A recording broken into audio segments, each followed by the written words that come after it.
Hi guys, welcome back. आणि सगळ्यांना माहिती असेल आपल्या कॅफेच्या ओपनिंगची डेट जवळ येत होती आणि ओपनिंगसाठी लागणारी उरलेली शॉपिंग मंडे आणि जुन्या बाजारात जाऊन आपण कंप्लीट करून पुढच्या कामासाठी लागलो. आणि 90% कामं तर झालीच होती, फक्त एक मेन काम राहिलं होतं ते म्हणजे लाइटिंगचं.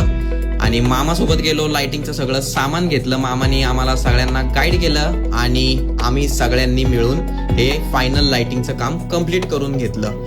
आम्ही सगळ्यांनी मिळून म्हणजे ही माझी गँग जी दरवेळेस माझ्या सोबत असते ॲज ऑलवेज प्रत्येक कामात. इवन वेदांची पण एक्झाम चालू होती तरी पण त्यांनी माझं सगळं डिजिटल वर्क कंप्लीट करून दिलं. आणि या सगळ्यांच्या हेल्पमुळंच आपल्या कॅफेच्या ओपनिंगचं काम पूर्ण झालं. आणि मी, माझी फॅमिली, आमची बेरी सगळे एक्सायटेड होतो ओपनिंगसाठी. तर नेक्स्ट व्लॉगमध्ये बघूया आपल्या कॅफेची ओपनिंग कशी झाली गाईज. Stay tune. बाय.